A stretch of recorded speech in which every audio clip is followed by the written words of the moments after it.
Hey everybody, Adam Davidson, RadCast. We're in 1 John chapter 4, verse 9. It goes like this. Here we go. This is how God showed his love among us. He sent his one and only Son into the world that we might live through him. One more time. It's short, but it's thick. This is how God showed his love among us.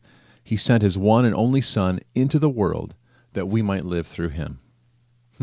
So, I don't know what it's like for you, but when I get around family members, especially older family members, I love to hear stories of my ancestors. You know, those great aunts and uncles, those who are part of my family lineage and heritage and yet are long gone, have since passed. You know, or I'll hear stories of these aunts and uncles that I barely remember from childhood. And now as an adult, I'll hear like the background story to Aunt Irma's party that she had that I was at, and I'll go, oh, so that's what was going on. Aunt Irma was,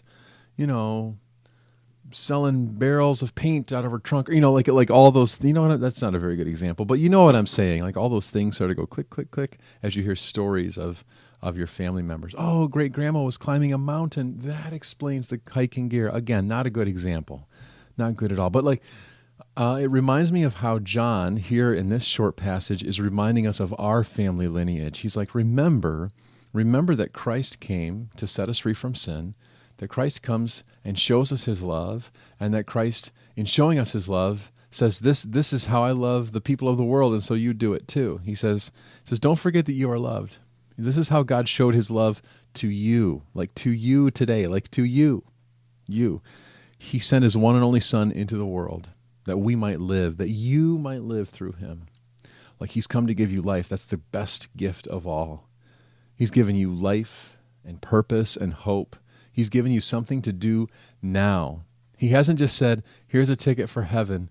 I'll see you at the end. It's not like that. I mean, sure, we have eternity with him in a new heavens and a new earth, but he's come for you to carry on this lineage now, like today.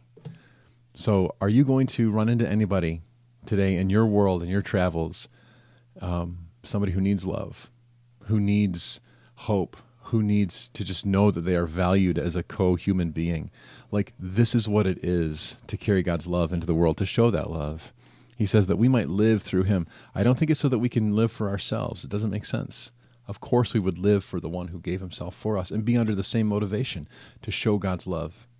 So the challenge for us today is to carry on this lineage of followers of Jesus and to say we are here to show a broken and hurting world the love and the grace and the hope of Jesus Christ. That's what we got to do today. That's RadCast.